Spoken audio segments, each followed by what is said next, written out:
के जो चार्ट है ना वो आपको कहीं नहीं मिलेंगे, क्योंकि वो मेरी पिछले 6 महीने की मेहनत के चार्ट है वो मेरे।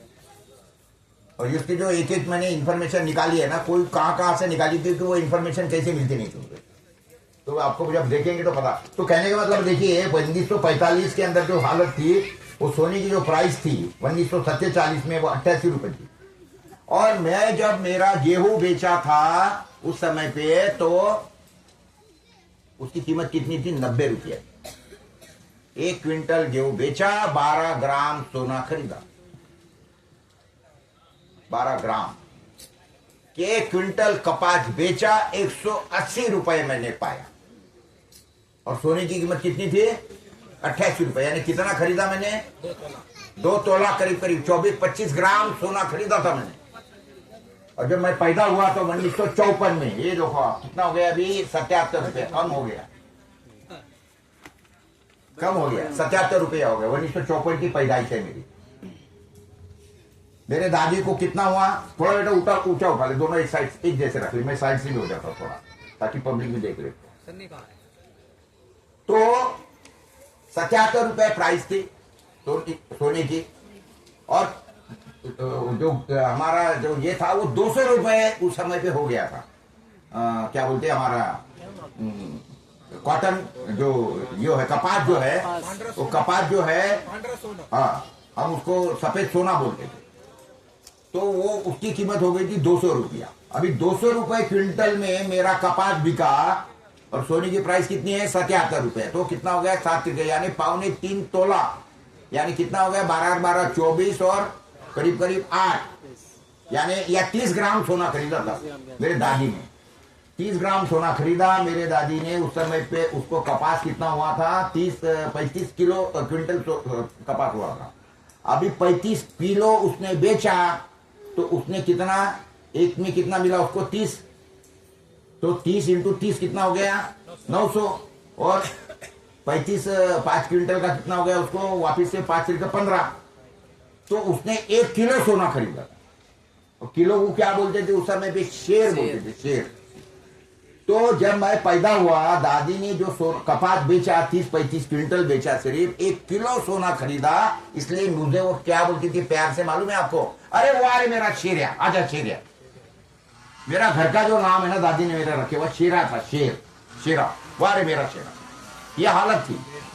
अभी आप देखिए साहब, ये 1972 में मैं आपको लेके आ रहा हूं एकदम डायरेक्ट उठा के। सोने की कीमत हो गई 202, कपास की कीमत थी 275 रुपीज। कितना हो गया? मैं 30 ग्राम से कितना पे आ गया डाउन? 72 में 1 ग्राम लगभग करीब 275, यानी मैं 10 ग्राम से 14 ग्राम खरीदा। यानी 30 ग्राम से 14 ग्राम पर लुढ़क गया मैं। और आज की हालत क्या है आपके माहिती के लिए बताता हूं। अभी सोना क्या भाव है? ये तो उस समय पे जिस दिन मैंने चार्ट बनाया था उस समय पे 94 रुपया, आज 1,25,000 रुपये कीमत है। हाँ, 1.25 लाख रुपया, 1.25 लाख रुपया। और सोने की और कपास 7,000 रुपया। तो अभी 1 ग्राम की कीमत कितनी हो गई? 12,000 रुपये 1 ग्राम की कीमत हो गई। 12 ग्राम, तो अभी आधा ग्राम मिल रहा है मुझे। यानी मैं 72 में कितना खरीदा था? 1 क्विंटल बेचने के बाद में 16 ग्राम। 54 में कितना खरीदा था मेरे दादी ने? 30 ग्राम। 30 ग्राम से 72 में एक हमारे, मैं 72 क्यों बोल रहा हूँ? क्योंकि कॉटन मोनोपोली स्कीम गवर्नमेंट ने अपनाई थी उस समय पे, तो इसलिए मैं आपको 72 का हवाला दे रहा हूँ। और आज आधा ग्राम मिलता है। जब 1954-72 तक हमारा कॉटन का प्रोडक्शन का प्राइस क्या था? प्रोडक्शन कॉस्ट क्या थी? Cotton production cost 0। सीड घर का, गोबर घर का, और मजदूरों को मजदूरी ज्वारी में देते थे, अनाज में देते थे। पैसा कोई लेता नहीं था। किसान मजदूर को बोलता था पैसा लेके क्या खाऊं, उसको अनाज दे। ये हालत थी। तो मेरा प्रोडक्शन कॉस्ट 0। उस समय पे मैं 30 ग्राम मेरे दादी ने खरीदा था, मैंने खुद 18 ग्राम खरीदे हुए है इसके अंदर 72 में 14 ग्राम। और आज मेरे पोते क्या खरीद रहे हैं? उसको आधा ग्राम। और जबकि खर्चा 4 गुना 10 गुना हो गया, क्योंकि सीड बीटी का खरीदना है, उसके अंदर रासायनिक खाद डालनी है, उसके अंदर मुझे कीटनाशक डालना है, उसके अंदर मुझे खरपतवार डालनी है, मजदूरों को मजदूरी मुझे नकदी में देनी है, ट्रांसपोर्ट भी करना है, और खेती चलाने के लिए पैसा ब्याज से लेना है, उसका भी ब्याज भरना है। किसान मर रहा है, किसान मर रहा है। तो ये क्यों मर रहा है, कितना मर रहा है, क्या मर रहा है, इसके लिए आपको पूरी मनोभूमिका बननी चाहिए। किसान सुसाइड क्यों कर रहा है, क्यों कर रहा है, उसके बेसिक रीजन क्या है? क्योंकि वो कर्जेदार हो गया है। ये कर्जे के कारण वो सुसाइड कर रहा है। कर्जा के कारण सुसाइड क्यों कर रहा है? क्योंकि किसान के पास में अगर है तो उसके पास में कौन सी चीज है सबसे ज्यादा किसान के पास में? उसके पास में जो है वो है उसका क्या बोलते हैं, स्वाभिमान। वो स्वाभिमान को खत्म कर दिया गवर्नमेंट ने, भीख मंगा बना दिया, उसको कर्जदार बना दिया।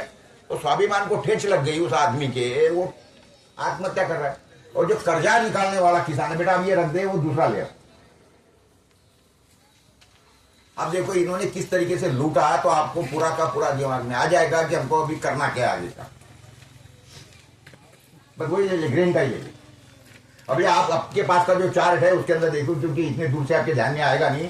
और वो क्या हो गया, मैं ओरिजिनल चार्ट लाना भूल गया था, तो यहीं पे मैंने आदमी को हमारे भेज के यही फ्लेक्स यही करवा दिए। और ये चाहिए तो मैं देवेंद्र या उनकी टीम जो है उनको बोला ये रख लो, ताकि आप इसको बता सकेंगे आगे जाके। ये जरूरी है, आपको समझ लेना इसको, क्योंकि ये भी बहुत जरूरी है सारी चीजें। क्योंकि देखिए आदमी जो है हमारे देश के 60% हमारा, हम कृषि प्रधान देश के लोग हैं। 60% हमारा पॉपुलेशन है खेती पे निर्भर। और 60% लोग अगर भीख मंगे हो गए, कर्जदार हो गए हैं, देश इसलिए स्वाभिमान गंवा चुका है बेचारे। उसको यही पता नहीं है। इसके लिए देखिए ये देश के आजादी के लिए लड़ने वाले लोग कौन थे? शिवाजी महाराज के साथ में लड़ने वाले लोग कौन थे? किसान थे। उसको उन्होंने नाम क्या दिया? मराठा। मराठा ये आपको आपके माहिती के लिए बताता हूं, मराठा ये अपभ्रंश है। अपभ्रंश है, मराठा नहीं है, ये है मरहट्टा। गुरु गोविंद सिंह जी ने क्या बोला? देश के रक्षा के लिए खड़ा हो जा, 2 बेटे हैं, एक मेरे को दे दे, एक तू रख। और उसको बोला कि कोई सामान, ये तेरा समय गंवाना नहीं है, ना दाढ़ी बनानी है, कुछ करनी है, हाथ में तलवार लेके खड़ा हो जा। तू खाना भी नहीं बनाएंगे, जाके लंगर में खा। और हमारे शिवाजी महाराज ने भी इधर क्या बोला? खेती हो गई, सब हो गया तेरा, चल हाथ में लठ ले, तलवार ले, चला जा, और कसम खा मरूंगा लेकिन हटूंगा नहीं। मरहट्टा।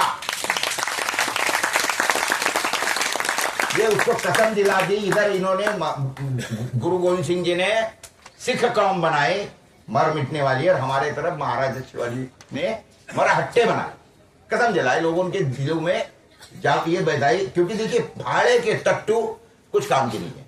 ये जो लड़ने वाले लोग थे, क्या ये पैसा लेके लड़ रहे थे? गुरु गोविंद सिंह जी जो पैसे दिए थे, हाथ में तलवार लेके ये करने वाले लोग थे, ये पैसे से कर रहे थे? ये तो उनके दिल। आप जो काम कर रहे हो, देवेंद्र इतना बता रहा है, लड़ रहा है, क्या आप क्या किसने आपको 500,000 रुपए देके आपके बस का टिकट खरीद के आप भेजा है आपको? नहीं।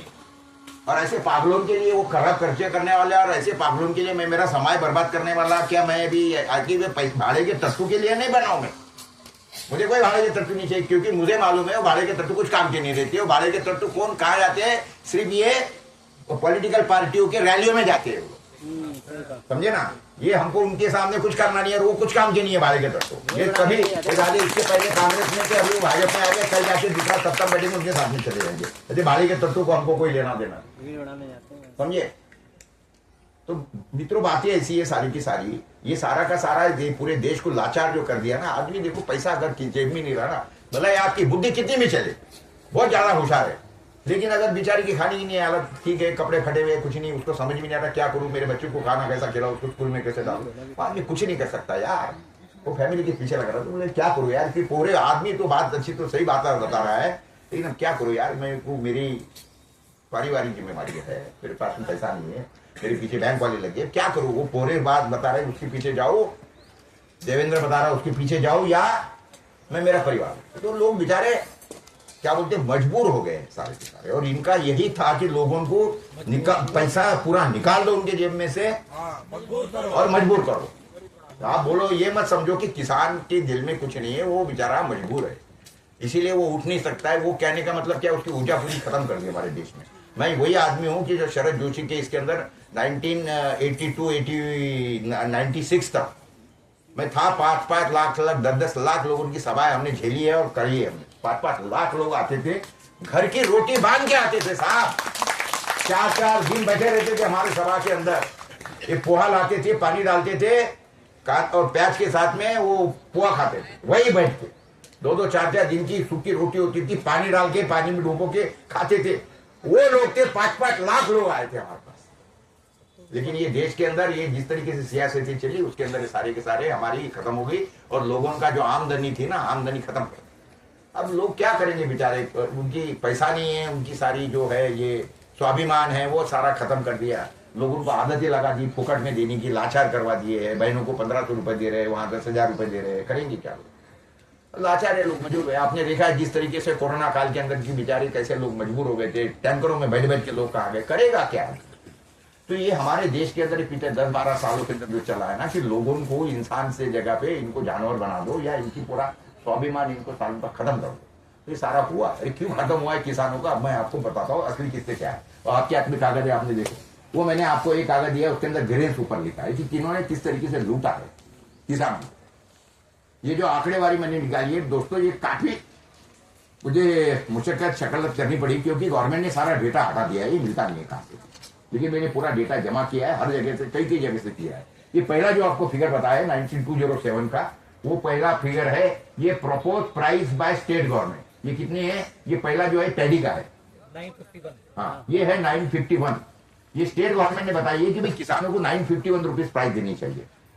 ये स्टेट गवर्नमेंट ने बताया, यानी कि हमारे मुख्यमंत्री जो भी होगा उस समय का, उसके दिल में जागरूकता हुई और बताया गया, ऐसा नहीं। इसके पीछे कुछ टेक्निकली शास्त्रोक्त तरीका है बताने। ये स्टेट गवर्नमेंट जो प्राइस रिकमेंड करती है वो किस तरीके से रिकमेंडेशन होता है मैं आपको बताता हूँ। हमारे स्टेट के अंदर 4 कृषि विद्यापीठ है, एग्रीकल्चर कॉलेज जो है 4 है बने हुए मेरे स्टेट में। तो हर स्टेट को, हर एग्रीकल्चर कॉलेज को ये जिम्मा दिया गया है कि भैया तू तेरे इलाके के 85 विलेजेस को लेगा और वो 85 विलेजेस का डेटा जमा करके पूरे फार्मर्स का, उसने जो जो भी उपज की है उसका लेगा कि इस यानी गेहूं पैदा करने के लिए इसको कितना खर्चा आया, चावल बनाने के लिए इसको कितना खर्चा आया, वो अरहर बनाने के लिए इसको कितना खर्चा आएगा, वो लेगा। 85 विलेजेस में जितने किसान हैं, हर किसान का डेटा जमा किया जाता है, वो एकत्रित किया जाता है और उसका एवरेज बना के उसका फिगर होता है। ये एक एग्रीकल्चर कॉलेज ने किया, बचे हुए 3 एग्रीकल्चर कॉलेज वो भी यही काम करते हैं। तो उन्होंने भी 85 विलेज के साथ डेटा लिया, सारा वेरिफिकेशन किया, एवरेज प्राइसेस निकाल दिया और फिर उसके बाद में ये चारों एग्रीकल्चर कॉलेज एक जगह बैठे। तो एक एग्रीकल्चर कॉलेज का गेहूं का प्रोडक्शन का कॉस्ट है 900, दूसरे का है 950, तीसरे का है 10,000 रुपये, किसका आया होगा 800 रुपया। तो ऐसा करके एवरेज प्राइस निकाली कि भाई ये इन्होंने 951 रुपए प्राइस देनी चाहिए किसानों को, ये एवरेज प्राइस होगी। यानी कहने का मतलब this price is having some scientific data. ये किसी के दिल में आया ऐसी बात नहीं है। So this 951 is the price of production, the production cost है गेहूं की उस साल। अब ये 9 आपको मैंने इतना बताया, 2007 है आपके सामने, 2008 है, 9 है, 10 है, 11, 12, 13, 15, 18, 22, 2022-23 तक पे आ गया, एकदम डायरेक्ट जंप मार गया। आपके ध्यान में आ गया सब की किस तरीके से प्राइस स्टेट गवर्नमेंट बताती है, किस तरीके से निकलता है। अभी देखिए 2022 में ये प्राइस गवर्नमेंट ने बोली है कि किसानों को जो है वो कितना देना चाहिए, तो 4452 रुपए देना चाहिए। इन कमीनों ने क्या प्राइस दिया है 2040 रुपया 2022 में, यानी कितना दिया 40% ऑन दी रिकमेंडेड प्राइस। जो एग्रीकल्चर कॉलेजेस के एक्सपर्ट बता रहे हैं कि यार इनका प्रोडक्शन कॉस्ट इस किसान का 4450 रुपये है, 52 रुपये है, और एक कमीने कितना प्राइस दे रहे हैं उसको 2040 रुपए, 40% कम, 2400 रुपए कम दे रहे हैं। तो ये 2400 रुपए जो कम दिए, 2412 रुपए जो कम दिए, उस साल का जो टोटल प्रोडक्शन है पूरे इंडिया का वो इतना है आंकड़े में। ये कितना है, ये 1358 मिलियन क्विंटल, 327 मिलियन टन। हाँ इतना है। नहीं वो तो आपने उसका लॉसेस बताया, नीचे की जो डायरेक्ट फिगर ले रहे हो ना, ऊपर का जो आंकड़ा ना बड़ा वाला वो प्रोडक्शन है, वो साल का क्विंटल का प्रोडक्शन है, क्विंटल में निकाले हुआ, और वो क्विंटल का निकाले हुआ प्रोडक्शन ये जो स्टेट के द्वारा जो प्राइस रिकमेंड होती है, रिकमेंड होता है वो सारी स्टेटों का एवरेज होता है? ना ना ना, this is I am talking about Maharashtra. क्योंकि मुझे महाराष्ट्र का डेटा मिला, अगर आपको पॉसिबल है तो आप एमपी का आपको मिले तो आप पंजाब का, हरियाणा का, जमा मुझे एमपी का भी मिल गया अभी डेटा। तो महाराष्ट्र का गेहूं का प्राइस थोड़ा ज्यादा ही है, क्योंकि पंजाब का गेहूं का जो प्रोडक्शन कॉस्ट है वो थोड़ा कम होता है, क्योंकि आपका कॉस्ट ज्यादा निकलता है। लेकिन मैंने आपको बता रहा हूँ कि एवरेज निकाला हूं मैंने, अगर आपको मिलके देखिए, ये मोटा मोटा तरीके से निकाला है मैं, और आपको इसके आगे और भी कोई एजुकेट करने की कोशिश करूंगा, ताकि आपके दिमाग में ये नहीं रहे कि ये होता है कि किसान तो एक अनाज का दाना डालता है, 1000 दाने निकलता है, किसान की तो भैया बड़ी वाह है। वाह नहीं है, कैसी नहीं है, मैं आपको बताता हूँ। तो ये क्या हुआ है, ये साल का इतना टोटल कुल प्रोडक्शन है नीचे का, ये एक 1358 मिलियन जो भी होगा, और उसके बाद में ये इंटू ये 2412 रुपए ये कर दिया, तो ये हो गया 3,27,000 करोड़ रुपए का लॉस एक साल में किसान को है। 1327 लाख करोड़ रुपया। और ये जो उसके आगे की जो फिगर है साहब, ये कितनी है, 23,30,000 करोड़। ये 2007 से लेके तो ये नीचे की फिगर आई है ना, 1 2 3 4, ये सारी की सारी टोटल यहां ली है। This is the grand total of all 50 years. पिछले पूरे 15 साल की टोटल है वो। कितनी है गेहूं की लॉसेस, यानी लॉसेस ने कम की दी हुई कीमत है गवर्नमेंट ने, किसानों को कम दिए हुए पैसे कितने हैं, 23 लाख 23,30,000 करोड़ रुपया कम दिया है। उसके नीचे की फिगर जाइए आप, उसी के नीचे कितनी है वो, 21,70,000 करोड़। वो क्या है, गेहूं का, ये धान का था, ये धान का था। चावल का कितना, चावल वालों को कम दिया पैसा, 23,30,000 करोड़। और गेहूं वालों को कितना कम मिला है, इसी तरीके से 21,70,000 करोड़। तो 21,70,000 और 23,30,000 कुल मिला के एवरेज कितना हो गया, 45 लाख करोड़ रुपया। 45 लाख करोड़ रुपया किसानों को कम दिया सरकार ने, 2 फसलों पर, सिर्फ 2 फसलों पे। कहां पे हुआ, भारत सरकार का बजट कितने रुपए का है, 45 लाख करोड़ का। जिन कमीनों का बजट सालाना 45 लाख करोड़ का है, वो किसानों को, किसान भारत के अंदर एमएसपी सिर्फ 23 प्रोडक्ट पे मिलती है, 23 प्रोडक्ट को। तो कई चीजें पैदा करता है, कई चीजें पैदा करता है, लेकिन सिर्फ 2 फसलों के ऊपर गवर्नमेंट ने उनके बजट का पूरा पैसा निकाल दिया, किसानों को कम देती है, पैसा कम दे। 45 लाख करोड़ रुपए की लूट तो सिर्फ 2 में की है साहब। ये महाराष्ट्र का डेटा है सिर्फ, ना ना ना ना ना, ऐसी गलती मत करो, ये पूरे इंडिया का डेटा है। प्राइसेज जो है, प्राइस मैंने ली हुई है वो महाराष्ट्र की है। This I have compared with Maharashtra price. एक बात समझिए, गलत नहीं चाहिए, और आप भी गलत मत बोलो, क्योंकि फिर आपको कोई क्रॉस करेगा, आपको क्लियर हो जाता। ये मुझे महाराष्ट्र का हूं, मैंने ये डेटा निकालने के लिए ये मैंने अभी PIL डाली है गवर्नमेंट में, इसके अंदर सुप्रीम कोर्ट के अंदर, क्योंकि वहां मुझे ये लगेगा तो ये सही, ये गवर्नमेंट के ये कृषि विद्यापीठ से मैंने प्राइस ली है, जो प्राइसेस लिया है ना मैंने कृषि विद्यापीठ से लिए, उसके ऊपर टाका मार के लिया है कि yes sir we have recommended this prices. तो कोर्ट के अंदर मुझे कोई चैलेंज नहीं हो सकता, क्योंकि कोर्ट मुझे पूछेंगे ना कि ये कहां से लाया आपने, सर ये गवर्नमेंट का आंकड़ा है, मेरा नहीं है। ये जो नीचे जो प्रोडक्शन कॉस्ट है ना, वो भी गवर्नमेंट की वेबसाइट से मैंने निकाली है। ये जो है ना, ये भी बड़े मुशक्कत करके मैंने निकली है। पूरे इंडिया का डेटा है वो, पूरे इंडिया में उस साल चावल कितनी पैदा हुई, उस साल गेहूं कितना पैदा हुआ, उस साल दलहन कितनी पैदा हुई, पूरी नीचे जो है प्राइसेज दी हुई। काय का मैंने निकाला, ये पैडी है, बाद में क्या है व्हीट है, बाद में क्या है बाजरा है, बाद में क्या है मेज है, मक्का है, उसके नीचे क्या है ज्वार है। 5 अनाज, मोटे अनाज, 5 अनाजों का डेटा आपके सामने है। उसमें से 2 अनाज के ऊपर इन्होंने 45 लाख करोड़ कम दिया, और सबसे नीचे जाइए आप तो आपको दिखेगा कि हरामखोरों ने पैसा कितना कम दिया किसानों को। कुल मिला ये कितना है, 48 लाख 85,000 करोड़ रुपीस कम दिया। लेकिन 2 मोटे अनाज, मेन गेहूं और चावल, इसके ऊपर सबसे कम पैसा दिया। क्यों दिया आप बताओ, अब ये क्यों दिया, क्योंकि फोकट में बांटना है। अरे फोकट में बांटना है तो इसके भाव मत बढ़ा भाई, इसके भाव बढ़ा दिए तो क्या होगा, उनको महंगा पड़ेगा। तो आपको मालूम है गवर्नमेंट का जो फूड सब्सिडी का, FDI का, इसका ये फूड का जो बजट है, या बोलते फूड सिक्योरिटी एक्ट, का बजट है वो कितने लाख रुपए का है सालाना, मालूम है आपको? बजट में 45 लाख करोड़ में फूड सिक्योरिटी एक्ट के लिए गवर्नमेंट ने पैसा कितना रिजर्व करके रखा है? 2.5 लाख करोड़ रुपया। अभी इसके प्राइस दुगने कर दिए तो कितना होगा? ये 2.5 की जगह पे 5 लाख करोड़ होगा। तो क्यों बढ़ाते हो? क्यों बढ़ाते हो? मत बढ़ाओ, मरने दो साल उनको, इनको किसानों को मरे साले। इसलिए भाई इसलिए नहीं बढ़ा रहे क्योंकि इनको यानी आपके मेहनत के ऊपर इनको कॉलर टाइट करने हैं। मैं तो देश के 85 लाख 85 करोड़ लोगों को हम मुफ्त में अनाज दे रहे हैं। साले कॉलर तुमको टाइट करनी है, हराम खोरो, और तुम जान हमारी लेंगे नालायक को। कोई बहनें मेरी बैठी है करके मैं दूसरी गालियां नहीं देता हूं, नहीं तो मुझे वो भी गाली देने आती है। पहले दे चुके डिलीट कर देना भाई, डिलीट कर देना। और क्या बोलूंगा मैं? लाइव चल रहा है, लाइव जा चुके जाने दो, छोड़ो, देखा जाएगा।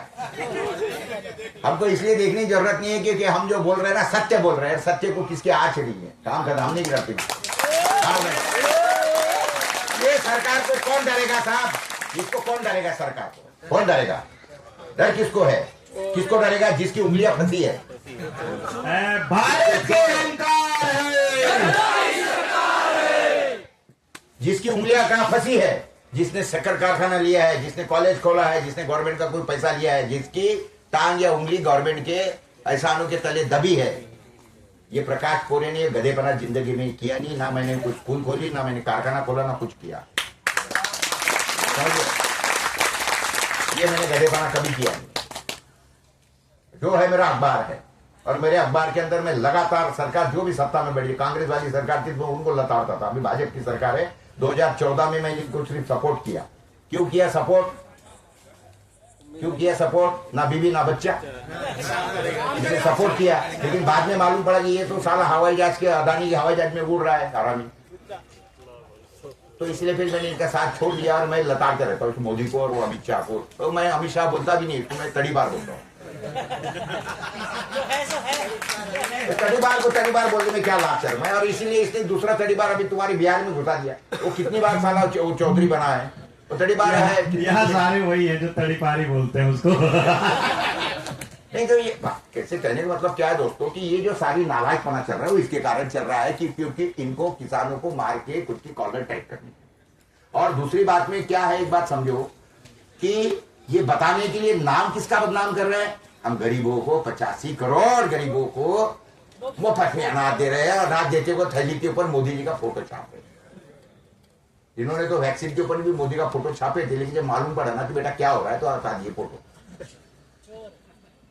तो बातें ऐसी है कि ये जो बातें समझने की है कि तुम्हारे मेरे मेहनत के ऊपर ये सारे खुद की कॉलर टाइप कर रहे नाला है एक। और दूसरी बात बताने का नाम गरीब बदनाम किसको कर रहे हैं? गरीबों को। और आपने अगर उसके खिलाफ बोला, देखो साले गरीबों के दुश्मन कितने नालायक है, ये देखो हम आपको दे रहे हैं मुफ्त में, तो देखो इनके पेट में दर्द कर रहा है, ये बताने। लेकिन इसलिए असली हकदार कौन है मालूम है आपको? बेनिफिशियरी कौन है? ये पूरा का पूरा चावल जो जाता है, महाराष्ट्र में चावल बिकता है और उधर साउथ के अंदर तमिलनाडु के अंदर गेहूं बिकता है, क्योंकि वो लोग गेहूं खाते नहीं। तो ये सब वापिस से पिछले दरवाजे से सेल में आ जाता है। 10 रुपए में बेचारे गरीब दे देते हैं, वो 12 रुपए खरीदने वाले कोई लोग हैं, और भी 12 रुपए वाला 15 रुपए में वो गेहूं बोलो या चावल बोलो ये खरीद के फिर वो गेहूं से सोने जैसे गेहूं से बना क्या बोलते गेहूं का आटा, आशीर्वाद आटा, और क्या वो रामदेव बाबा, ये इनके लिए सब जो आप जाते नहीं कभी बाजार में खरीदे, जो उनको देने वाले सब लोग हैं। क्यों जाएंगे बाजार में? क्यों खरीदे? और ये सारा का सारा यहाँ वाले लाला हरामदेव बोलते हैं उसको। हाँ सही बात है, गलत क्या है? वैसी बात है। उसको तो रामदेव बाबा को बाबा बोलना, ये बाबा शब्द का अपना है। वो बाबाओं ने ऑब्जेक्शन देना चाहिए, बिल्कुल ऑब्जेक्शन देना, तू बाबा है नहीं। फिर भी मैं थोड़ा बहुत उसको क्षमा इसलिए करता हूँ कि चलो कम से कम इसने योग तो पहुंचा है पूरी दुनिया में। हालांकि वो पतंजलि का नाम लेता है लेकिन उसको कोई हक नहीं है उसका। हालांकि योग तो जो पतंजलि बाबा का सारा आशीर्वाद है, लेकिन हम भी गधे जब ऐसे है कि हमको भी जब तक कि कोई अंग्रेज कोई बोलता नहीं ना तब तक कि हमको कोई चीज अच्छी लगती नहीं।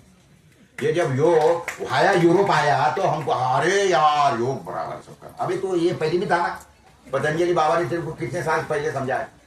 तो खैर छोड़ो, वो विषयांतर करने का कोई मतलब नहीं। तो कहने का मतलब ऐसा है दोस्तों कि ये एक आपको अनाज का मैंने बताया। अभी मैं आपको बताता हूँ, आखिरी में आता हूँ मैं। इसके बीच के दो भी चार्ट है मेरे पास में। वो एक है दालों का, दूसरा है तिलहनों का। लेकिन अभी उसके अंदर काफी समझ आएंगे, उसकी जरूरत नहीं है। वो आपको मैंने चार्ट दिया और मैं आपको इसके बाद में भेज दूंगा। शायद वो चार्ट भी नहीं दिए क्योंकि प्रिंट नहीं हो सकते। समय खूब है। नहीं, समय रहने दो, मैं आपको भेजता हूँ। मैं आपको देखिए, मैं आपको पहले बताऊं, you are the first people, Devendra is the first people and Devendra की टीम इज दी फर्स्ट जिनके पास में मैंने ये लाइव चार्ट दिए है आपके पास। क्यों दिए है मुझे मालूम है कि आप में से एक भी आदमी इसका गलत उपयोग नहीं करेगा। गलत उपयोग का मतलब क्या है मालूम है? कि आप इसका उपयोग कर सकते हो, सार्वजनिक कब कर सकते हो? जिस दिन ये मेरी याचिका सुप्रीम कोर्ट में दायर हो जाएंगी। मेरे, क्योंकि मैं आपको बताता हूँ, ये पूरा का पूरा आखिरी में जा गई है। ये देखो, कॉटन के ऊपर इन कमीनों ने कितना पैसा कम दिया किसानों को, तो 1,72,000 करोड़। शुगर के ऊपर कितना कम दिया इन्होंने, तो 68,000 रुपए कम दिया। 68,000 करोड़ रुपए कम दिया। कोई एक आदमी है कि एक मिनट आओ जरा, नहीं बस हाथ पकड़ते। अरे हाथ पकड़ मेरे को बैठक मांगनी। नहीं,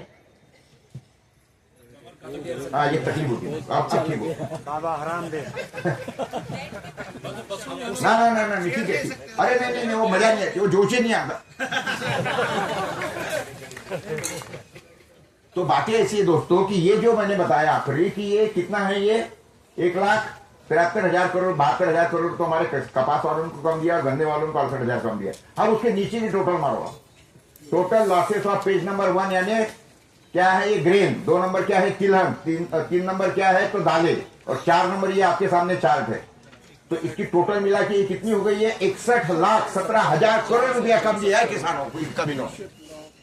और ये 61 लाख करोड़ रुपए में से 45 लाख करोड़ रुपए ये पंजाब वालों को और हरियाणा वालों को कम दिया है। क्योंकि गेहूं और चावल तो ये 2 लोग देते हैं हमको, समझिए। 45 लाख करोड़ रुपया जो पहले नंबर के पेज के ऊपर आपको बताया। अभी ये 61 लाख करोड़ क्या है पहले ये समझो, अब दिल थाम के बैठो इसके आगे की बात है। ये जो आपको मैंने प्राइस बताई ये क्या है? ये comparison of price suggested by state, यानी वो क्या है? खेती को लगने वाला खर्चा, उस प्रोडक्ट को निकालने के लिए लगने वाला खर्चा, और बाद में दी हुई एमएसपी, गवर्नमेंट ने दी हुई एमएसपी। मैं एमएसपी के ऊपर भी आऊंगा कि एमएसपी कितना नालायक बना है, क्या करना है हमको, इसके ऊपर भी मुझे पूरा छेड़ना है। और इसीलिए अभी मैं पूरे भारत का दौरा करने वाला हूं, ये भी बताता मैं चलो। अगर लड़ना है ना, ये आंदोलन करके कुछ होने वाला नहीं है। एक बार समझ ले, 13 महीने बैठे थे मेरे पंजाबी भाई और हरियाणा वाले, 13 महीने। ये कमीने ने क्या बोला मालूम है आपको? 750 किसान मरे थे। क्या बोला इसने मालूम है ना आपको? तो मेरे कारण मरे क्या? अरे भोसड़ी के, तूने वहां जाना था ना, गया क्या? वहां पे 750 किसान मरे दिल्ली के अंदर आने वाले। अभी तक के तो मैंने रास्ते ये सुना था कि लोग रास्ते बंद करते हैं, मुझे मालूम है। लेकिन ये साला गवर्नमेंट रास्ते लोगों के खोद के बंद करती है। ये पहली गवर्नमेंट है निकम्मी नालायक, देशद्रोही सरकार है, साली बैठी हुई। मैं पूरे 13 महीने के अंदर 4 बार गया हूं आपके यहाँ पे, सारे बॉर्डर्स के ऊपर जाया, तुम्हारे टिकरी पे घुमा, तुम्हारा वो दोनों तीनों चारों बॉर्डर के ऊपर घूम के आया मैं। हाँ, सिंगू पे गया, सभी जगह पे। सारे के सारे मेरे जितने भी किसान संगठन है सारे हमारे दोस्त ही है। राज्यपाल साहब जी मेरे सबसे ज्यादा आदरणीय व्यक्ति है, हमारे लोंगोवाल जी है, हमारे ये टिकैत साहब है। तो कहने का मतलब ऐसा है, 13 महीने बैठने के बाद में भी अगर जो सरकार के कान पे चू नहीं रेंग सकती ना साहब, तो ऐसे कमीनों के सामने आंदोलन करके कुछ फायदा नहीं है। इनको अगर लात दिलानी है ना तो सुप्रीम कोर्ट के थ्रू दिलानी है करके मैं सुप्रीम कोर्ट में जा रहा हूं। और सुप्रीम कोर्ट के अंदर मैंने ये याचिका दायर की है। मैंने ये सारा का सारा जब बताया, दिल्ली का एक वकील है, उसका नाम है प्रशांत भूषण, और प्रशांत भूषण के पास में जब ये मेरे सारे कागज वागज लेके गया, मतलब साहब ये मुझे केस लगी है, जो सारा मैंने बताया। फिर उनको मैंने जाते जाते पूछा कि साहब आपकी फीस तो बता दो। उन्होंने बोला सब 1 रुपया।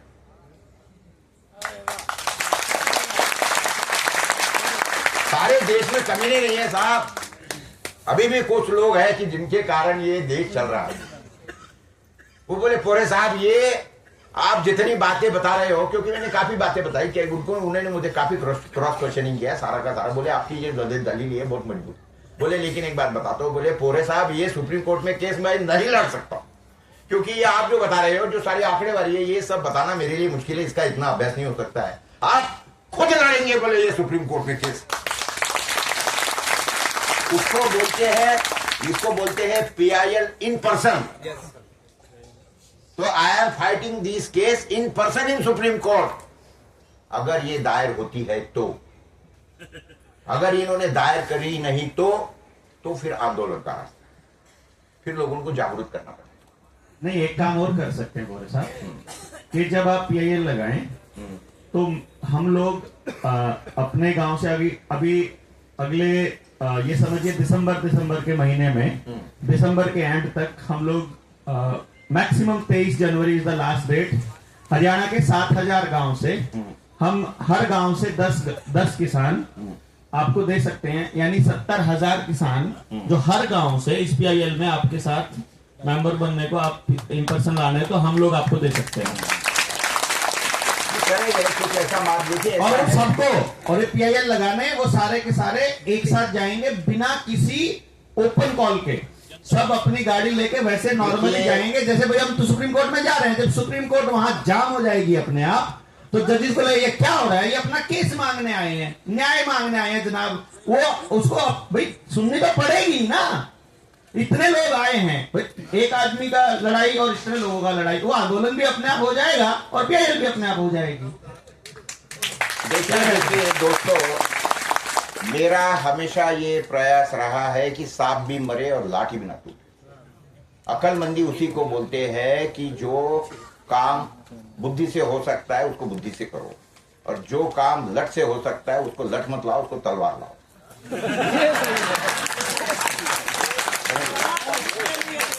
तो मेरा हमेशा ये प्रयास रहा है। मैं इसको आगे की मेरी बातें बताता हूँ, फिर उसके बाद में ध्यान करेंगे और हमको ये, हम उसके बाद में तय करना करेंगे कि कौन सा रास्ता अपनाना।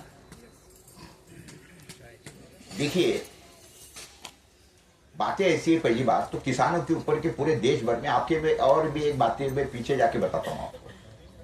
2001 से तो 2007 तक मैं अकेला पागल आदमी था पूरे देश भर में कि जो रोज लिखता था कि किसान की आज कितनी सुसाइड हुई।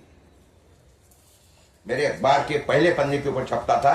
2001 से मैंने लिखना चालू कर, इतनी सुसाइड हुई रोज का लिखता था। कल इतनी हुई, आज इतनी हुई, परसों इतनी थी, परसों तक इतनी थी, आज कितनी, ऐसा करते करते पिछले साल इतनी हुई, ये साल इतनी हुई, ये 3 साल में इतनी हुई, इतनी करते करते 2007 तक के मैं पूरी आंकड़ेवारी छापते रहा। 21,000 किसानों की सुसाइड तक के मैंने लिखा रहता। एक बात समझिए। और उसके बाद में ये चमत्कार हुआ कि एक मोहन धारिया नाम का आदमी, जिसका आपने नाम सुना होगा, महाराष्ट्र के लोगों ने जरूर सुना होगा, मोहन धारिया का नाम बाकी के भी लोगों ने सुना होगा, क्योंकि वो प्लानिंग कमीशन का अध्यक्ष था एक जमाने में, और उसके हाथ के नीचे काम किया था मनमोहन सिंह जी। मोहन धारिया जी को ये बात मालूम पड़ी, मैं ऐसा लिख रहा हूं, तो उन्होंने मुझे फोन किया, खुद होके चल के फोन 2007 कि पूरे ये आप लिख रहे हो, ये बड़ा वेदनादायक है, बड़ा मुझे पेन हो रहा है सारा देख के। और बोले इतना अगर, और ये तो मैं सिर्फ महाराष्ट्र का डेटा लिख रहा था, सिर्फ महाराष्ट्र। तो बोले अगर महाराष्ट्र में इतना तो पूरे देश में कितना। भाई वो तो मेरी बात में उतनी मेरी औकात नहीं, मेरी जहां पर पेपर अखबार चलते हैं, मेरा जहां पे अखबार जाता है, जहां मेरा रिपोर्टर बैठा है, मेरे अखबार का स्लोगन ये था कि बगैर देशोन्नति गांव बताओ और 1000 रुपए ले जाओ। इतना मेरा सर्कुलेशन तगड़ा है। एक गांव नहीं है साला की जो अगर बगैर देशोन्नति जिंदा रह सकता, उसको पढ़ना ही पड़ता है। अगर तुमको सत्य जानना है तो देशोन्नति को पढ़ो और मालूम करो। तो ये हिसाब से हमारा ये अखबार चलता है। आज भी 4.5 लाख, और महाराष्ट्र के अंदर मेरा 5वें नंबर का अखबार है, 5वें नंबर।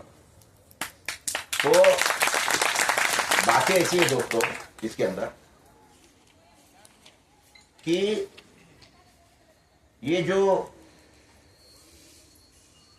लिखा 2007 तक के, तो वो बोले कि ये आप प्राइम मिनिस्टर जी को बताइए, मनमोहन सिंह को। वैसे मैं, मेरी कोई औकात नहीं यार उनके पास में, मैं कैसे जाऊँ, क्या करूँ, मैं कोई पार्टी वार्टी को बिलोंग नहीं करता हूँ। बोले वो काम मैं करता हूँ, वो मैं काम करता हूँ, मैं आपकी अपॉइंटमेंट करवा देता, आप जाएंगे? मैं हाँ बिल्कुल जाऊंगा। तो मुझे तीसरे दिन फोन आया प्राइम मिनिस्टर ऑफिस से, मनमोहन सिंह जी के, कि बोले मनमोहन सिंह जी आपसे वो जो सुसाइड का मैटर है वो समझना चाहते, क्या है, क्यों हो रही है, क्या है, आप दिल्ली कब आ सकते? मतलब भाई आप बोलो तब मुझे समय दो। बोले आप बताइए कब आ सकते? तो 3-4 दिन के बाद में का कोई समय तय हुआ, मैं गया वहाँ। मैंने मोहन धारिया जी को भी फोन किया कि आपको भी मेरे साथ में आना है, वो भी मेरे साथ में आया, लेकिन उन्होंने कंडीशन ये डाली थी मेरे साथ में कि बोले जो कुछ दलीलें करेंगे वो आप करेंगे, क्योंकि मुझे इसमें से कुछ मालूम नहीं, मैं बता नहीं सकता हूँ। तो बोले दलील तो पूरी आप करेंगे और डेटा आप देंगे।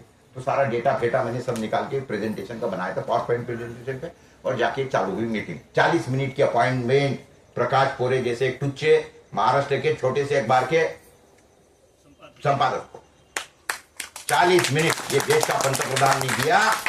और साहब उस आदमी की महानता इसमें कि 40 मिनट की अपॉइंटमेंट 2 घंटा 40 मिनट एक्सटेंड करवा दिया। ये मनमोहन सिंह जी ही कर सकते, मैं आपको बताता हूं। 40 मिनट की समय हुआ, सारा प्रेजेंटेशन मेरा चल रहा था, एक आदमी उनके पीछे लग गया, कान में कुतुर कुतुर कुछ किया, हमारा प्रेजेंटेशन 5 मिनट में पड़ गया। तो मनमोहन जी बोले तो क्या धारिया जी बंद करे? धारिया जी बोलते क्या बोलते, मनमोहन जी क्या बंद करे? बोले नहीं बंद मत करो, पोरे जी बहुत अच्छी तरह से समझा रहे हैं, वो बताने आया था कि अगले मीटिंग का समय हो गया है, मैं बता दिया है, वो एक्सटेंड कर दूंगा, पोस्टपोन 1.5 घंटे तक की बात चली और एक आदमी आया खुतुर खुतुर उनके कान के नीचे करने लगा। फिर धारिया जी बोले आप पोरे जी आप बंद कर दो, अब बहुत हो गया काम, समय बहुत हो गया, और शायद बोले अभी ज्यादा इससे समय नहीं मिलेगा। वापिस से मनमोहन जी बोले धारिया जी ऐसी कोई बात नहीं है, हमको खाने का समय होगा ये बताने वो आया है, खाना है करके वो बताने आया है, खाना खाने जाना है। धारिया जी भड़क गए, हमारे देश का अन्नदाता मर रहा है और हम खाना खाएंगे? खाना वाना कुछ नहीं खाएंगे, कैंसिल कर दो। ये धारिया जी पंतप्रधान के सामने बोल रहा है साहब, समझिए आप, समझिए। तो मनमोहन जी क्या बोलते हैं मालूम है आपको? धारिया जी ये सब ठीक है आपका बोलना, लेकिन पोरे जी हमारे मेहमान हैं, अरे उनको तो खाना खिलाना पड़ेगा, और बोले मैंने भी वो डायबिटीज की गोली खा ली है तो मुझे भी खाना पड़ेगा। तो ऐसा करो ये टेबल पे ही खाना खा लेते, इधर लाओ, बोले सारा का सारा खाना वही खाना पड़ेगा। वो मैं आपको फोटो बताता हूँ, मेरे पास में पूरी फोटो। तो वही खाना खाएगा। 2 घंटे 40 मिनट तक के दलीलें चली साहब, और धारिया जी ने बोला देखो कितना सीरियस मामला है, कितना सीरियस मामला। आप बोले किसान ये सुसाइड जो कर रहा है ना, मैंने तो ये मेरे दलीलों में मास करके क्या बताया। फिर मैंने बोला साहब ये सुसाइड कर रहा है किसान, क्यों कर रहा है? मैं उसमें का पूरा जिस्ट आपको बता रहा हूँ, बात काफी लंबी चौड़ी चली, लेकिन मैं आपको 1 मिनट में उसका जिस्ट बता देता हूँ। कि मैंने उनको मोटे तौर पर ये बोला कि भाई देखिए जो किसान सुसाइड कर रहा है उसके पीछे के रीजन जो है वो कर्जेबाज, वो पूरा कर्जे में डूब गया। और ये कर्जे में डूबे हुए जो किसान है, ये वो किसान है जो 1972 में बैंकों में डिपॉजिट रखता था। ये तुम्हारे बैंक के मैनेजर हमारे पास में आते थे भीख मांगने के लिए, साहब डिपॉजिट दे दो, डिपॉजिट दे दो, माए बाप डिपॉजिट दे दो। हम सारे डिपॉजिट रखने वाले लोग आपके बताए हुए चले रास्ते पे चले, तुम्हारे हरित क्रांति के, और आके हमने तुमको पूछा कि साहब, एक आदमी को मैंने पूछा कि हमको बंबई जाना है साहब, रास्ता कहाँ है? उसने बताए हुए रास्ते पे हम चले, जाके देखे पहुंचे, साला बंबई की जगह पे जाके चोरों के गांव को पहुंच गए। तो बोला साहब ऐसा हुआ है तो हम तो गाली तो खाएंगे ना। तो बोला बात बिल्कुल तो सही है। मतलब साहब आपके बताए हुए रास्ते पे चले, आपने हमको हरित क्रांति का रास्ता बताया, वो हम चले और जाके कर्जे में डूब गए, तो ये तो जिम्मा आपको लेना है कि ये कर्जा जो हमारे ऊपर है आपको माफ करना है। तो मोहन धारिया जी बोले कि देखो समझ गया ना, आपको बराबर है ना बात, तो ये अभी आप कर्जा माफ करो आज क्या। तो बोले नहीं धारिया जी जरा रुकिए, नहीं रुकना कुछ नहीं, आज नहीं करेंगे बोले तो मैं उपोषण पे बढ़ जाऊंगा। ये बुढ़ा बोलता है। अब धारिया जी की भी उम्र करीब उस समय भी 70 साल की, 72 साल की थी। देश का पंतप्रधान साहब हाथ जोड़ रहा है धारिया जी। मैं सब समझता हूं आपके सामने, लेकिन मेरी विनती है जरा थोड़ा सा मुझे समय दीजिए। क्या आप कभी ऐसे पंतप्रधान की कल्पना कर सकते हैं? आज कर सकते हो, जो देश में लोगों को मिलता भी नहीं है। वो आदमी ने बोला कि आप मुझे समय दीजिए, फिर हो गया, सब निकल गया। उसके बाद में वो बोले कि चलो अब हो गया ना, तो चलो बोले आपको 8 दिन के अंदर डिक्लेयर कर दो। धारिया जी मैं करूंगा, मुझे थोड़ा सा समय दीजिए, मुझे मैं कोई पोरे जी बोल रहे तो कोई विदर्भ का ऋण माफी करनी नहीं है, मैं देश का पंतप्रधान हूं जी, करूंगा तो पूरे देश का करूंगा। मुझे मालूम तो करने दो है कितना, मुझे मीटिंग करनी पड़ेगी पूरे मिनिस्टर के साथ में, कैबिनेट के लिए बुलानी पड़ेगी और इंफॉर्मेशन डेटा लेना पड़ेगा। धारिया जी बोले अगर आपने आज शाम तक के डिक्लेयर नहीं किया कि हम कर्ज माफी देंगे तो मैं उपोषण को बैठूंगा। और बाहर निकले, पत्रकारों ने घेर लिया और उन्होंने डिक्लेयर कर दिया कि ये अगर आज रात तक के डिक्लेयर नहीं होता है तो कल सुबह से मैं उपोषण में बैठूंगा। और धारिया जी बैठ गए उपोषण। 8 दिन उपोषण चला साहब पूना के अंदर। फिर सब लोग आए, विलासराव देशमुख आए, सब आए, सब बनाने के लिए सारे मिनिस्टर आते रहे। आखिरी के दिनों में भी विलासराव देशमुख आए। विलासराव देशमुख ने बताया कि भाई आपकी इसके लिए कमेटी स्थापन हो गई है और 8 दिन के अंदर वो डिक्लेयर करेंगे। तो बोले ठीक है, मैं आपके विश्वास करता हूँ। फिर शरबत पिला के छुड़वा दिया। 15वें दिन मनमोहन सिंह जी ने 72,000 करोड़ रुपीस का लोन वेवर डिक्लेयर किया था। एक बात समझिए, ताकत की साहब इतवा 72,000 करोड़ का ऋण माफी पूरे देश का। और वो ऋण माफी का सिस्टम क्या था साहब? बिना अर्जी, कोई किसान की अर्जी नहीं, किसी की साइन नहीं, किसी का अंगूठा नहीं। जितना बैंकों में कृषि का ऋण है वो हर बैंक को पूछा गया तूने कितना एग्रीकल्चर लोन बांटा, तूने कितना बांटा, तूने कितना बांटा, तूने कितना बांटा। टोटल फिगर हुई साहब 72,000 करोड़ रुपीस की। और उन्होंने एक दिन में डिक्लेयर कर दिया कि इट इज ऑल वे। सोचिए साहब, ये देश में ऐसे भी पंतप्रधान हुए कि जो सबको मिलते थे, ये करते थे।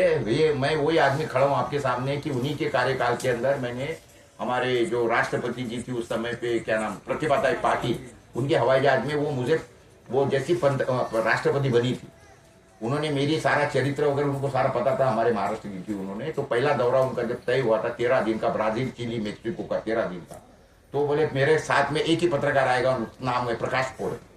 उनके साथ में 13 दिन पूरा दुनिया घुमा और देखा क्या होता है, किस तरीके से काम होता है, बातें ऐसे साहब। और उसी के उनका भी काफी इसके अंदर योगदान रहा है, क्योंकि मैं उनके साथ में पहले रो रहा था ये सारी बातें लेके। तो वो बोले कि मैं क्या करूंगी रात को, क्योंकि मेरे हाथ में कुछ नहीं, प्राइम मिनिस्टर मिली। तो ये जब फिक्सिंग हुआ ना तो उस समय पे उन्होंने भी रिकमेंडेशन दिया था, प्रतिभाताई ने वगैरह सब। तो इसीलिए सारी मीटिंग भी हुई, सारा मीटिंग भी हुआ था। तो एक जगह पे ऐसा पंतप्रधान की जो पूरे देश, हम तो रोना लेके गए थे विदर्भ का जी, लेकिन उन्होंने पूरे देश की किसान। और उसके बाद में जो हमारे देश का हुआ है, आपने देखा है कि उसके बाद में मैं लगातार लड़ता रहा, क्योंकि मेरे एक बात ध्यान में आ गई कि ऋण माफी ये कोई सोल्यूशन नहीं। मेन बात, कर्जा ले रहा क्यों भाई किसान? क्योंकि ये नालायकपना है, तुम सारे दाम ही नहीं दे रहे उसको, दाम नहीं दे रहे उसको। और दूसरी बात में एक बात समझ लो, ये मैंने आपको जो बताया, आखिरी की बात बता दो, मैं निकलता हूं। देखिए ऐसा है, ये आपको मैंने जो प्राइसेस बताई है, ये प्राइसेस क्या है? ये जो किसान का जो प्रोडक्शन कॉस्ट है, वो प्रोडक्शन कॉस्ट और उसके बाद में गवर्नमेंट देने वाली उसको एमएसपी, इसका डिफरेंस बताया मैंने आपको सिर्फ। मोदी जी, उसके बाद में मनमोहन सिंह जी ने क्या बनाया मालूम है आपको? उन्होंने बनाया स्वामीनाथन आयोग। और स्वामीनाथन आयोग ने जो दिया, पहला आयोग बना किसानों के लिए, पहला और आखिरी को, उसके बाद में कोई आयोग नहीं बनेगा। बाकी तो कितने आयोग बनाती है। तो स्वामीनाथन आयोग ने ये बोला कि जो किसान जो मर रहा है, तो ये इसलिए मर रहा है कि आप उसको प्रोडक्शन को पैसा नहीं दे, मुनाफा नहीं दे रहे हो। तो उन्होंने फार्मूला बनाया। क्या फार्मूला बनाया उन्होंने? कि किसानों को A2 + FL + C2 और 50% देना चाहिए। अब A2 यानी क्या है, पहले समझिए। और पूरे भारत में फैला। A2 का मतलब है किसान को लगने वाली A to Z कॉस्ट, यानी A2, ये जो है ना, ये प्राइस जो बताया मैंने आपको, ये है प्रोडक्शन कॉस्ट, इसको बोलते हैं A2 + FL।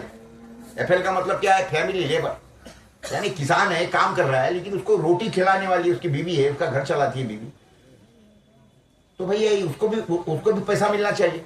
साथ में करती है वो भी काम करती है, साथ में बच्चा भी करता है, भाई भी करता है उसका। तो एक फैमिली में 5 आदमी को FL का पैसा धरो, पकड़ो, FL फैमिली लेबर, उसका फार्मूला बता दिया उन्होंने। फार्मूला तय किया स्वामीनाथन जी ने। क्या फार्मूला तय किया? कि जो किसान है उसको जो मनरेगा की मजदूरी है, वो मजदूरी का 3 गुना, यानी आज मनरेगा की मजदूरी जैसे 400 रुपए पर डे की है, तो इसके 3 गुना, यानी 1200 रुपए पर डे। और 200 दिन, इसको 200 दिन की मजदूरी इसको मिलना चाहिए। 200 दिन यानी कितना हो गया? 1200 × 200 यानी 2,40,000 रुपए इसकी आमदनी में जोड़ो, खर्चे में जोड़ो। A2 किसान खेती को लगने वाला A to Z खर्चा + FL फैमिली लेबर बीवी की मजदूरी कितनी? 2 दिन की। बच्चे की कितनी? 2 दिन की। किसान की कितनी? 3 दिन की। ये समझिए आप। और उसके बाद में और क्या तय हुआ? A2, FL और C2। C2 का मतलब क्या है? Cost of land. अगर आप खेती है आपके पास में और आप खेती करते नहीं हो, लेकिन आपने वो खेती किसी को ठेके पे चला दिया, तो खेती का ठेका मिलता है। जैसे हमारे महाराष्ट्र में, विदर्भ में जो ड्राई लैंड है उसको कितना मिलता है? 15,000 से 20,000 रुपए। अगर इरीगेटेड है तो 25 से 30,000 रुपये मिलता है। पंजाब में आपके तो मेरे ख्याल से 70-80 हजार रुपए, 60,000, 50,000 ही मिलता है, क्योंकि एक साल में 2-2, 3-3 फसलें लेते हैं आप लोग, 4 फसलें भी ले लेते हो, तो वहां पे इसलिए 50-60। तो इन्होंने बताया कि इसको कॉस्ट में पकड़ो, क्योंकि ये तो मिलना ही है किसानों को। Cost of land C2, cost of land यानी A2 यानी खेती को लगने वाला पूरा खर्चा, उसके फैमिली का मजदूरी प्लस कॉस्ट ऑफ लैंड, ये तीनों को पकड़ो और उसके बाद में 50% मुनाफा जोड़। ये फार्मूला है स्वामीनाथन का। अब ये फार्मूले से अगर ये प्राइसेस निकालते हैं, तो मैंने वो निकाली साहब, तो वो हो गई 3 गुना। तो ये जो 61 लाख करोड़ रुपए मैंने आपको बताया ना किसानों को कम मिला, ये कितना हो जाएगा? 1 करोड़ 80 लाख। 1 करोड़ 80 लाख, 7×18, 1 करोड़ 80 लाख, 1,80,000 करोड़। यस, ये है exactly। अभी इसका फार्मूला कैलकुलेशन बता दो आप, सारे लोग समझदार हो। Approach 2 lakh crore, approach 2 lakh crore. क्या? अप्रोक्सीमेटली 2 लाख, लगभग 2 लाख। लगभग 2 लाख हाँ लॉस, मतलब किसान को मिलना चाहिए। नहीं साहब, 180 लाख करोड़, 2 लाख की क्या बात कर रहे हो? 200 लाख 200 लाख करोड़ हाँ, जो किसानों को मिलना था। जो किसानों को इन्होंने कम दिया, कमीनों ने। नहीं, ये तो कम ही दिया ना, टोटल तो कॉस्ट अलग है ना, 63 तो कम वाला है। ये हो गया। ये जो A2 जो प्राइस है, यानी उसकी जो लागत है, लागत में इन्होंने 61 लाख करोड़ कम दिया। ये तो सिर्फ लागत हो गई, मुनाफा। और उसके बाद में C2 और FL फैमिली लेबर, ये जो स्वामीनाथन फार्मूला है, और उसके ऊपर क्या बोला है कि 50% मुनाफा देना चाहिए। ये आपने आयोग लागू कर दिया। 2017 में मोदी ने क्या बोला? हम किसानों को लागत से दुगना देंगे। दुगना बोला उन्होंने, 50% भी नहीं बोला, लागत से दुगना कर देंगे बोला उसने। अरे दुगना मत दे मेरे बाप, लेकिन कम से कम जो A2 प्राइस है वो भी देता है, तो 61 लाख करोड़ कम दिया। और उसके बाद में स्वामीनाथन फार्मूला लेंगे तो कितना होगा? 3 गुना बढ़ेगा, 180 लाख करोड़। अभी इसका फार्मूला क्या होता है ये पहले समझो आप, और उसके हिसाब से काम करो। देश में जमीन कितनी है? देश में जमीन कितनी है? 10 करोड़ हेक्टर। अब 180 लाख करोड़ डिवाइडेड बाय 10 करोड़, क्या बैठा है एक हेक्टर पे? एक हेक्टर पे वो बैठा है 18 लाख रुपया। हर देश के हर किसान को पर हेक्टर सरकार से 18 लाख रुपया लेना है, ये फार्मूला। तो इसलिए मैंने किताब लिखी है, वो किताब शायद अभी है के साथ में, मैं हिंदी में भेजता हूं आपको।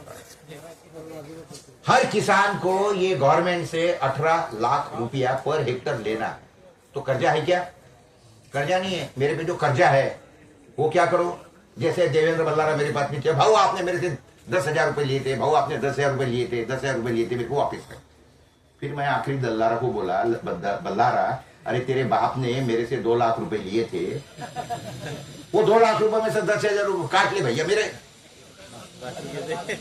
बाकी मेरे वापस कर। अरे भेजो ये अरे ये देश के अंदर किसानों के ऊपर पैसा कर्जा है कितना? कुल मिला के 2 लाख करोड़ रुपया पूरे देश के किसानों का। उस समय में तो 72,000 करोड़ माफ करवा दिए थे, आज तो 2-3 लाख करोड़ है सिर्फ। अरे सालो तुमसे हमको 180 लाख करोड़ लेना है बे हरामखोरो, तू क्या बात कर रहे हो तुम? और ये मैं तुम्हारे कागज है, ये मेरे कागज नहीं है, ये तुम्हारे कागज है। तुम इसको ललकारो, मैं तुम्हारे को सारे कागज तुम्हारे मुंह पे फेंकता हूं सालो। तो एक किसान को, हर किसान को एकड़ के पीछे 18 लाख रुपए वापिस लेना है। इसका मैंने किताब का नाम लिखा है लूट वापसी। लूट वापसी तो आधे का जो मेरा आंदोलन मैं छेड़ रहा हूं, ये लूट वापसी का आंदोलन है। और देखिए दोस्तों, 2-3 बातें बहुत अच्छी होती है। देखिए अगर आप, देखिए मैं आपको बोल रहा हूं ना, मैं आपकी एक माहिती के लिए बताता हूं, वाकई में विनम्रता से बोल रहा हूं, मेरी इतनी अक्ल नहीं है साहब। मैं जो आपके सामने बोल रहा हूँ, जो कर रहा हूं ना, मैं नहीं कर रहा हूं, मेरी अक्ल कुछ नहीं है। मैं मैट्रिक में 2 बार फेल हुए आदमी, बीकॉम का 3 साल का कोर्स करने के लिए मुझे 7 साल लगे। 7 साल इतना बेकार आदमी। वाकई में मैं विनम्रता से बोल रहा हूँ, मेरी अक्ल नहीं है ये जो कुछ बोल रहा है ना मेरे थ्रू, ये जो विश्व की कोई ताकत होगी ना वो मेरे थ्रू बोल रही है, मैं नहीं बोल रहा हूँ। एक बात समझिए, नहीं ये मेरी अक्ल नहीं है, मैं बता रहा हूँ, वाकई में नहीं है, विनम्रता से बोल रहा हूँ। नहीं वो हमें पता है। नहीं मैं इसके अंदर कोई इसका मेरे कोई ये नहीं है, लेकिन मैं मुझे मेरी इतनी अकल नहीं, लेकिन ये बातें हो रही है। ये देखिए ऐसा हो रहा है कि ये सारी चीजें मुझे मिल रही है, सारा हो रहा है, डेटा मिल रहा है, मेरा काम भी चल रहा है, मेरी सेहत भी भगवान जैसे अच्छी चल रही है, कुछ नहीं हो रहा है। लेकिन इसके बाद में हमको जो सबसे बड़ी बात करनी है जो हो रही है, देखिए कि जब हम काम करते हैं ना तो शक्तियां काम करती है। तो आज मुझे पिछले महीने में पिछले 10 दिन पहले एक लेटर आया कि you had been appointed as a chairman of सीफा। तो सीफा क्या होती है पहले एक समझिए। सीफा का मतलब है confederation of Indian farmers association. जितनी भारत के अंदर की किसानों की संगठन है, कोई 1000-2000 संगठन होगी किसानों के, वो सारे किसानों के संगठन का मैं चेयरमैन हो गया हूं, सारे किसान का। तो ये सीफा ऑटोमेटिक हो गया, मैंने कुछ नहीं किया, लेकिन मुझे वो चेंगल रेड्डी करके उसके पहले चेयरमैन थे, उन्होंने मुझे लेटर भेजा कि हमको आपके बारे में मालूम पड़ा है, आप बड़े जुझारू हो, सब करते हो, तो हम आपको चेयरमैन करके घोषित करते, तो बन गया। तो अभी मुझे वो एक प्लेटफॉर्म मिल गया है। और सिफा की ताकत क्या है ये पहले आप समझिए। सिफा की ये ताकत है कि देखिए 2 संस्था है देश के अंदर, एक है फिकी, आपने सुना होगा, फेडरेशन ऑफ इंडस्ट्रीज कुछ है, और दूसरी है CIIA, confederation of Indian industries association, CIIA। और सीफा का मतलब है confederation of Indian farmers association, Indian farmers association. तो ये जो CIIA है या फिकी जो है, ये गवर्नमेंट को अगर समझ लो कोई इंडस्ट्री के बारे में, इंडस्ट्री कॉमर्स के बारे में अगर कोई निर्णय लेना है या कुछ चर्चा करनी है या कुछ नीतियां बनानी है, तो वो CIIA और फिकी को बुला के चर्चा करते हैं और सुनते हैं कि भैया ये ऐसा हम करने जा रहे हैं, ये इतना लगा रहे हैं, टमका ले रहे हैं, ढमका लगा रहे हैं, इतना टैक्सेशन बढ़ा रहे हैं या कम कर रहे हैं, या ये बजट में ऐसा प्रावधान कर रहे हैं। तो उसे साथ में चर्चा करके ये सारी नीतियां गवर्नमेंट की बनती है। लेकिन अगर एग्रीकल्चर के बारे में अगर उनको कोई नीतियां बनानी है तो वो फीकी सीफा को बुलाते हैं। अब उनको झक मार के मुझे बुलाना पड़ेगा। अभी उनको मालूम पड़ेगा कि अभी यहाँ पे उनका कोई बाप यहाँ आ गया है, तो भी मैं भी देखूंगा कि ये मादरचोद कैसे करते क्या। क्योंकि ये जो बातें मालूम पड़ी है ना, ये जो बातें मालूम पड़ी है ना, इसके जवाब देने पड़ेंगे हराम करो कि तुम साले इतने कम पैसे कैसे दिए हमको, क्यों दिए, इसका रीजन बताओ हमको, क्यों पैसे कम दिए आपने हमको, और ये पैसे वापस कौन करेगा, तुम्हारा बाप, और कब करेंगे सालों। तो ये लड़ाई दोस्तों जो है ना, ये छोटी नहीं, तो ये मेरे अकेले के बस की बात। ये जो है क्या बोलते, जनता सरकार का एक नारा बनाओ।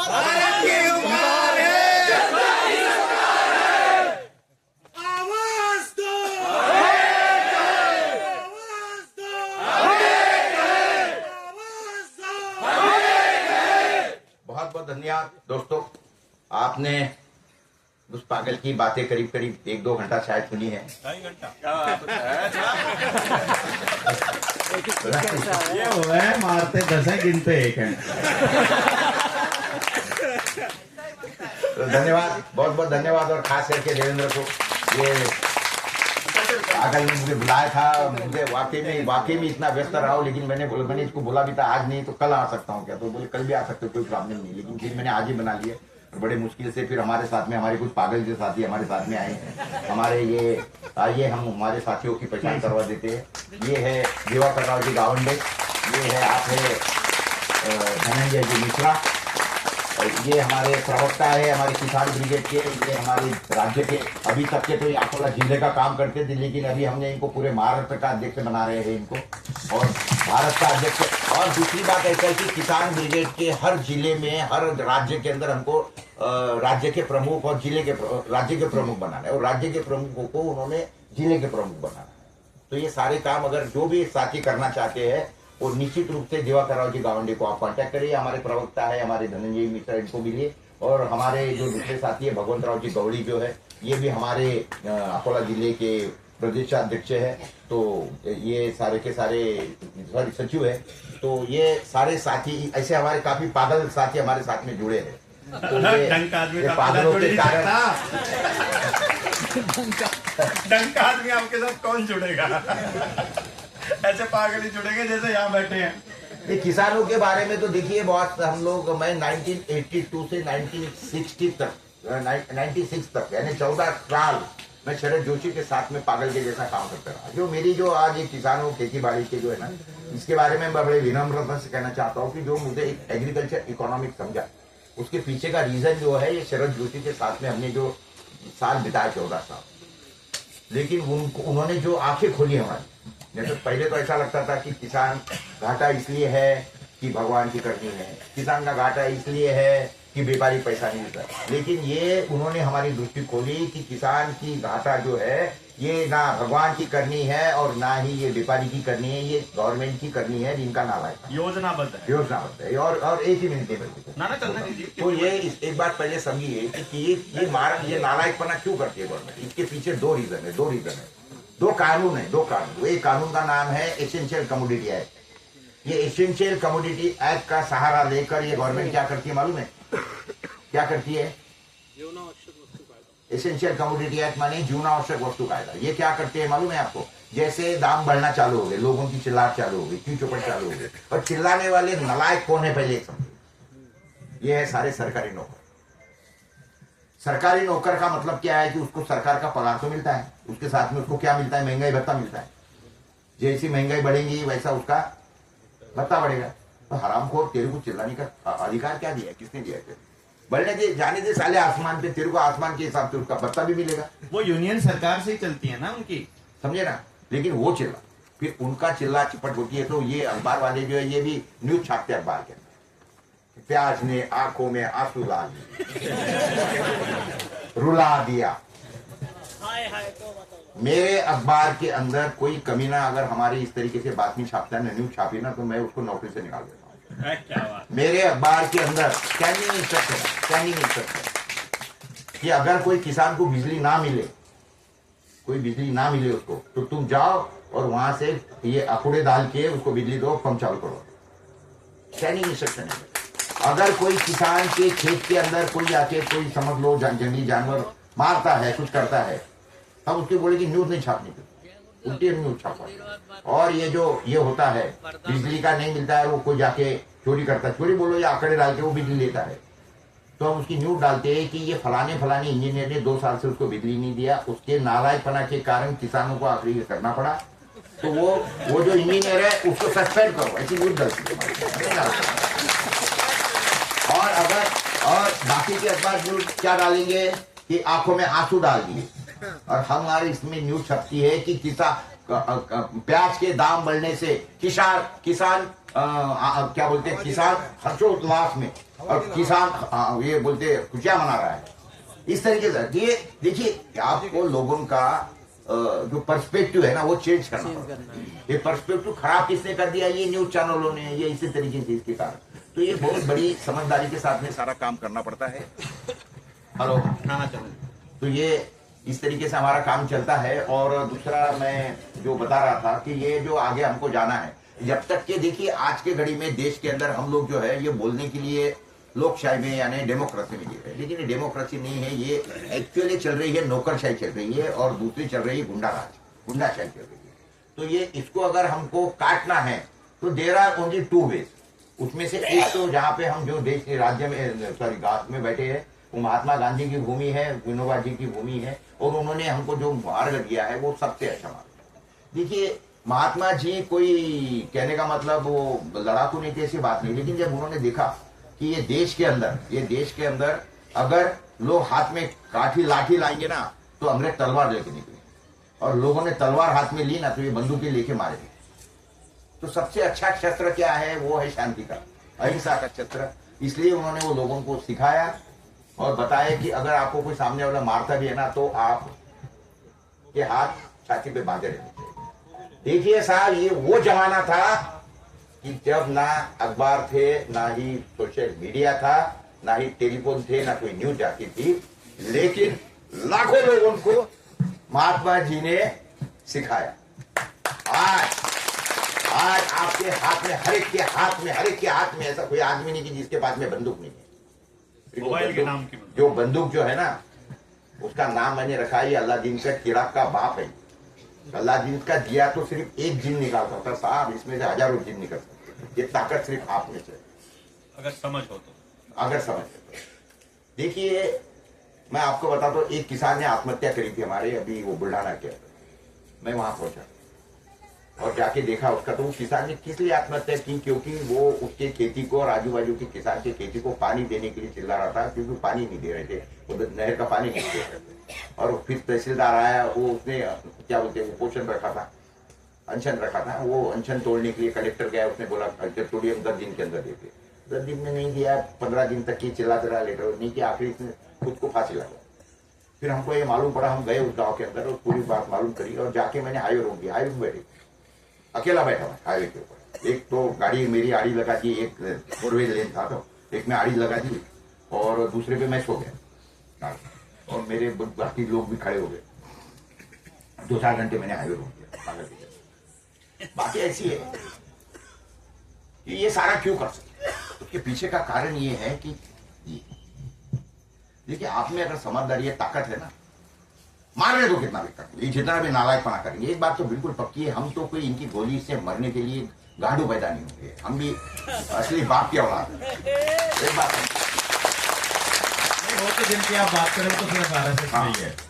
नहीं गोलियां चलाएंगे, मारेंगे, मारने, लेकिन क्या चाहिए आपको, लाठियां फाटियां चलाएंगे ना, तो आप अपने जो ये मशीन गन है ना, ये मशीन गन को चालू और लाइव करते रहो कि देखो ये तो किसान बेचारा हाथ पे हाथ बांध के बैठा था, छाती पे हाथ बांध के बैठा था, लेकिन देखिए ये पुलिस कितनी नालायक है कि ये इसके ऊपर लाठियां चला रही है। ये जाने दो साहब, सोचेंगे इनकी औकात नहीं है रोकने की पब्लिक को, और जो आगे चलेंगे ना बाद में तो ये रोक नहीं सकेंगे, इतनी बात ध्यान में रखो। तो इसीलिए हमको आगे के जो दिन में काम करना है ना, ये हमारे को बहुत बड़ी समझदारी से काम करना है।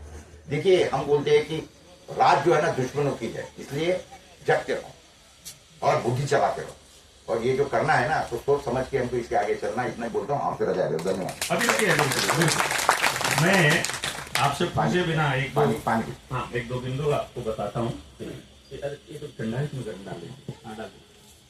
हाँ आपसे पूछ नहीं रहा हूँ, लेकिन मुझे यकीन है अगर आप सहमत नहीं होंगे तो मना कर देना, वरना अपन तो जबरदस्ती करने वाले लोग हैं। ठीक है, मना भी करेंगे तो भी हटने वाले तो हम है नहीं। इज्जत बेचते तो अपने को डर। ये ऐसे आदमी हैं, हम क्यों दीवाने हैं इनके, मैं आपको बता रहा हूं। इनको सिस्टम का इस्तेमाल करना भी आता है। खुद का अखबार होते हुए बिक नहीं पाए, कोई खरीद नहीं पाए। अकेला आदमी जो हेल्थ मिनिस्टर को उस टाइम पे जब हेल्थ इमरजेंसी लगी हुई है गाली दे रहे हैं फोन पे, रामजादे साले तेरे को दिखाई नहीं देता है कि ये गलत चल रहा है। तो वायरल हो गई। ये कौन कर सकता है जो अंदर से बिल्कुल सत्य का रास्ते पर चलने वाला आदमी है। ठीक है, वो तो एक शब्द है, कोई बात नहीं, बट पर्पज है, अंदर जो दर्द है वो निकलता है गाली के रूप में। बेसिकली मैं इसको ऐसे ही समझता हूं बस, और इससे ज्यादा नहीं। ऐसा नहीं कि हम कोई अपशब्द बोल रहे हैं या कोई ऐसा कोई चीज है। अकोले के अंदर कोरोना काल के अंदर एक दुकान बंद नहीं होनी चाहिए। एक दुकान पुलिस आती थी, लोग दुकान बंद करते थे, लाइनों की लाइनें खोली। मैंने बाबू को बताया नहीं, मैं आपको बताता हूँ, मैंने इनको बताया नहीं। हम जब जा रहे थे इनसे मिलके, मतलब जब इनसे मिला, पूरा 1 हफ्ता इनके साथ रहे, इन्होंने कॉलेजेस स्कूल्स में अपने लेक्चर्स कराए, सारे सबके सामने बातें हुई। तो एक जूते की दुकान पर हम चप्पल लेने के लिए चले गए।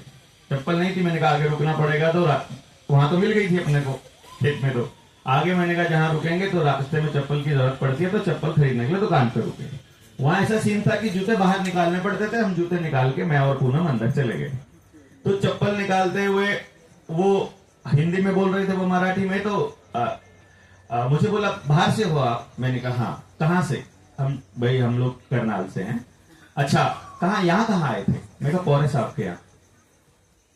प्रकाश पौरे यहाँ साहब के यहाँ? मैं कहा हाँ। प्रकाश भाव के यहाँ? मैंने कहा हाँ। अरे साहब, मेरे दोनों चरण पकड़ के बैठ गया। अरे अरे, आपके पैर उनके घर जाके आए हैं। ये उन्होंने मुझे बोला। ये मैं वो बता रहा हूं जो मेरे साथ हुआ है। बोले हम लोग वहां इनके घर के आगे चक्कर लगाते हैं कि कभी इनके दर्शन हो जाए।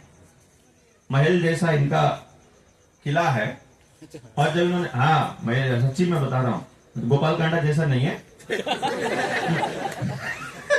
महल जैसा ही है, क्योंकि मेहनत से कमाया हुआ है ना, नहीं तो रगड़ दिए होते अभी तक। तो इतना बोलने वाले लोगों को, इसलिए कुछ कागज में कुछ गड़बड़ मिलेगी नहीं, तभी तो इतना बोल सकते हैं। सामने खाली पड़ा था, यूज कुछ कर नहीं रही थी सरकार, प्रपोजल कहीं दे लिए थे, मान नहीं रही थी सरकार, तो साहिब ने 6 एकड़ जमीन खरीद के और लोगों के घूमने के लिए पार्क बना दिया। इस्तेमाल खुद नहीं करा, अपने पैसे से खरीद के पार्क बना दिया। तो इसीलिए अपन धक्का कर सकते हैं। धक्का क्या है? पहला बिंदु, अगर हर गांव में जाएंगे तो सच दिखाने वाला अगर एक अखबार अपने पास हरियाणा में हुआ तो हरियाणा की ओनरशिप जनता सरकार मोर्चा ले सकता है, ले लेगा।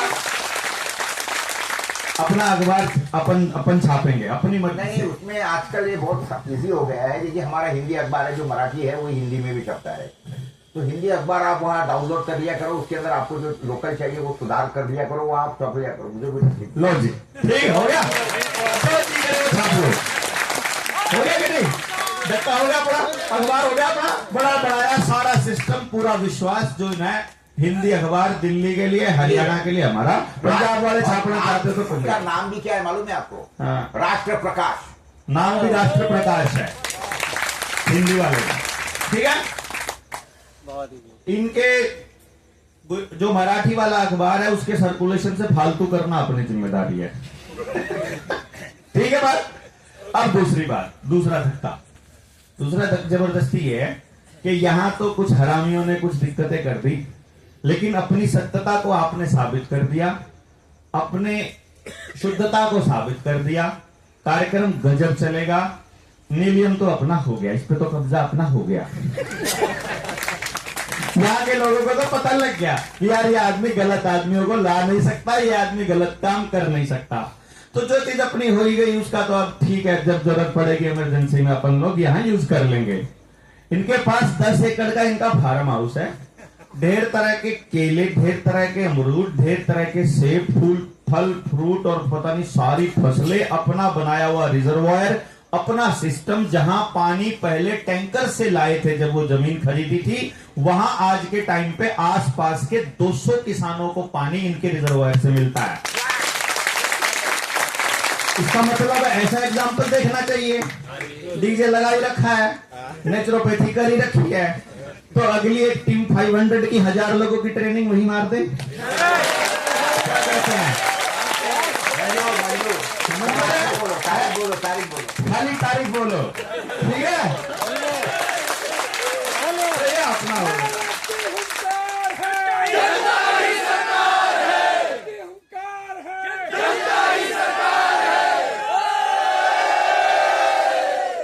समझे? तो भाई हमने तो कहा था आदमी कमा लो उसका सब कुछ अपना है कि नहीं? तो ये केवल सत्यता के दम पर आप इस तरह के लोग, मतलब खाली फोन किया, कुछ कोई फॉर्मेलिटी नहीं। हम तो कभी आज तक थोड़े साहब, मतलब जो मन में भाव है वो आप लेके जा सकते हैं। हमने फॉर्मेलिटी के लिए तो शॉल भी खरीद के नहीं रखा हुआ है लेकिन मेरा शॉल है सम्मान के लिए। मैं हमारे यहाँ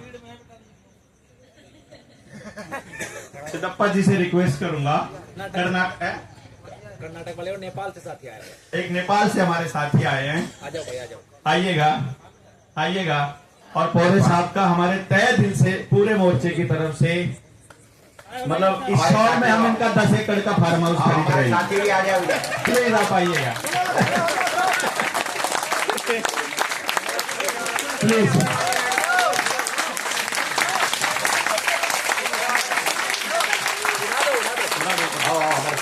आइए प्लीज। हाँ बहुत धन्यवाद। भारत के ओंकार है, भारत के ओंकार है, हम तब जीतेंगे। जय हिंद। बहुत बहुत धन्यवाद। Thank you.